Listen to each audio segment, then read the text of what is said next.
Halo teman-teman semuanya, video kali ini akan membahas kasus kegagalan kredit SMP Finance yang disusun oleh Karin Aurelie Putri Novian dan Cindy Salsa. Pokok bahasan terdiri dari 6 topik, yaitu latar belakang, detail kasus, informasi kredit, kesalahan proses pemberian kredit, pihak yang terlibat, serta dampak kasus. Pokok bahasan yang pertama yaitu latar belakang. SMP Finance adalah perusahaan multi-finance yang merupakan anak perusahaan dari grup bisnis Columbia. Columbia sendiri merupakan perusahaan retail yang menjual produk perabotan rumah tangga seperti furniture dan alat-alat elektronik lainnya. Dalam menjualkan produknya ini, Columbia memberikan opsi penjualan secara tunai dan kredit cicilan. Pada pembayaran kredit cicilan inilah SMP Finance menjadi partner Columbia. SMP Finance berperan memfasilitasi kredit dan cicilan bagi customer Columbia yang tersebar luas di Indonesia. Karena Columbia sendiri memiliki outlet yang sangat banyak di seluruh Indonesia, maka SMP Finance harus memiliki working capital atau modal kerja dalam jumlah yang besar pula untuk menutupi kredit customer. Maka dari itu, SMP Finance melakukan pinjaman kredit yang cukup besar kepada beberapa bank. Namun, seiring berjalannya waktu, diketahui permintaan terhadap bisnis retail Columbia yang merupakan induk perusahaan SMP Finance mengalami kemunduran yang disebabkan oleh perubahan perilaku pembelian customer. Konsumen saat ini lebih sering berbelanja perabotan rumah tangga melalui perangkat gadgetnya atau berbelanja online dibanding dengan langsung datang ke toko. Kondisi inilah yang memukul pangsa pasar perusahaan Columbia dan tentunya berdampak pada kredit SMP Finance kepada beberapa bank atau disebut NPL. Pokok bahasan yang kedua yaitu detail kasus. PT Suprema Nusantara Pembiayaan atau SMP Finance diketahui menerima fasilitas kredit modal kerja dari 14 bank. Salah satunya adalah Bank Panin, lebih kurang sebesar 500 miliar periode Mei 2016 sampai 2017. Diketahui SMP Finance merupakan nasabah lama Bank Panin dan memiliki kredibilitas yang baik. Oleh karena itu, Bank Panin menyetujui pemberian kredit tersebut. Tetapi di tahun 2016 terdapat peralihan tren pasar yang membuat kredit modal kerja perusahaan finance mengalami non-performing loan atau NPL. Untuk mengatasi kredit macet ini, perusahaan SMP Finance membuka keran pendanaan baru melalui surat utang yang berbentuk MTN atau Medium Term Notes yang telah diperingkati oleh Pevindo, Pemeringkatan Efek Indonesia. Berdasarkan laporan keuangan perusahaan yang telah diaudit oleh Kantor Akuntan Publik atau KAP Deloitte dengan unqualified opinion.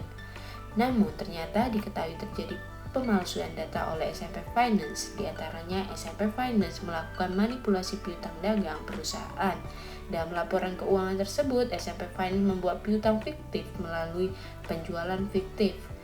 Daftar piutang inilah yang dijadikan jaminan oleh SMP Finance kepada Bank Panin untuk menyetujui kreditnya.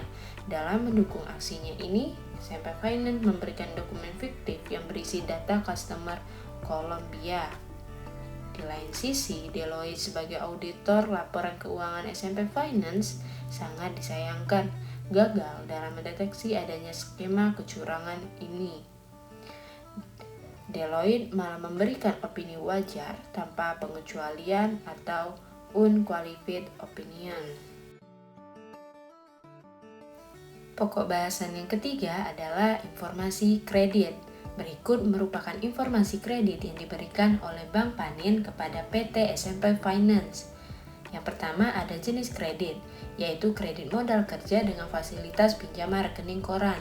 Yang kedua besaran kredit, yaitu 500 miliar. Yang ketiga, kerugian yang ditafsir diperkirakan mencapai 500 miliar. Yang keempat yaitu struktur kredit, yaitu peminjam SMP Finance, jenis kredit, kredit modal kerja, tujuan kredit, modal kerja atau pembiayaan cicilan konsumen. Yang selanjutnya anggunan, yaitu daftar piutang penjualan Columbia Group. Berikutnya, kami akan membahas tentang kesalahan Bank Panin dalam proses pemberian kredit kepada SMP Finance. Terdapat dua kesalahan yang dilakukan oleh Bank Panin dalam proses pemberian kredit kepada SMP Finance, yaitu tidak teliti dalam menganalisis laporan keuangan milik SMP Finance dan terlalu mempercayai S&P Finance yang sudah menjadi nasabah lama, sehingga Bank Panin hanya mengandalkan kepercayaan dan rating korporasi. Bank Panin hanya mengandalkan informasi yang tertera di laporan keuangan tanpa melakukan pengecekan ulang berupa survei lapangan untuk mengetahui kondisi perusahaan yang sebenarnya. Selain itu, Bank Panin tidak teliti dalam menilai agunan yang dijaminkan oleh S&P Finance, sehingga saat terjadi kredit macet sebesar 141 miliar, agunan yang berupa daftar piutang pembiayaan konsumen Kolombia tidak bisa ditagih. Dengan kata lain, Bank Panin tidak bisa mendeteksi adanya pemalsuan daftar piutang pada laporan keuangan S&P Finance.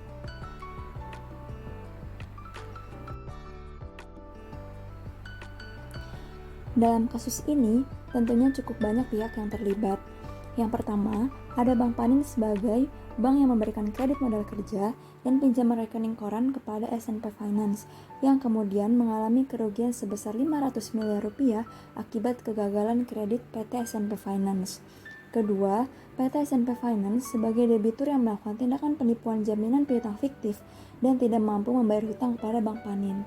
Beberapa pihak yang berperan dalam pemalsuan atau penipuan antara lain Direktur Utama PT S&P Finance, Direktur Keuangan, Direktur Operasional, Manajer Akuntansi, dan Asisten Manajer Keuangan.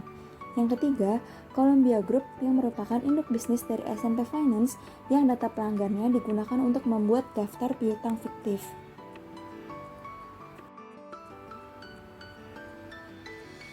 Keempat, ada kantor akuntan publik Deloitte sebagai pihak yang melakukan audit laporan keuangan PT S&P Finance dan memberikan opini wajar tanpa pengecualian yang tidak mencerminkan laporan keuangan PT S&P Finance sebenarnya.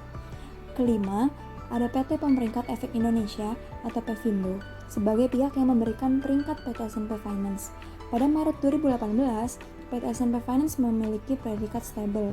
Namun, karena S&P Finance tidak mampu membayar MTN yang diterbitkannya, maka Pevindo menurunkan rating S&P Finance sebanyak 2 kali menjadi selective default.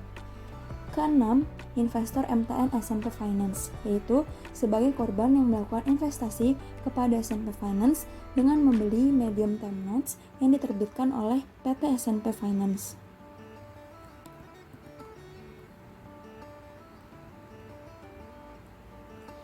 Terakhir, ada Otoritas Jasa Keuangan atau OJK sebagai lembaga pengawas yang terus berupaya menyelesaikan masalah yang membelit S&P Finance. OJK terus memantau perkembangan kasus S&P Finance bersama pengawas industri keuangan non-bank atau IKNB agar terdapat integrasi data antara kreditur dengan debitur multi-finance.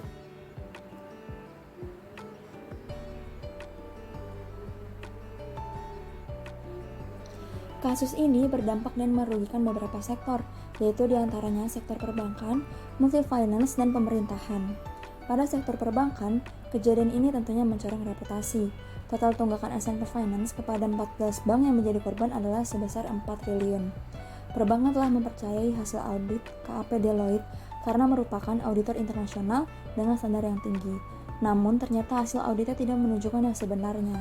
Tentunya hal tersebut merusak reputasi perbankan yang selama ini prudent.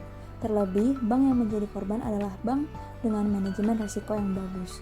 Selanjutnya, pada sektor pembiayaan atau multi-finance, permasalahan ini akan menurunkan kepercayaan bank kepada perusahaan keuangan yang memiliki kegiatan serupa dengan S&P. Kejadian ini akan mengubah sikap bank menjadi lebih konservatif dan selektif dalam memberikan akses finansial kepada perusahaan pembiayaan atau multi-finance, sehingga perusahaan multi-finance akan lebih sulit untuk mendapatkan pendanaan. Adanya kasus ini juga menjadi penghambat upaya pendalaman pasar yang tengah dilakukan oleh pemerintah terutama di pasar surat berharga negara. Pasalnya, kasus tersebut melibatkan KAP Deloitte yang menjadi acuan kepercayaan investasi masyarakat, sehingga masyarakat menjadi khawatir dalam melakukan diversifikasi dari sisi investasi.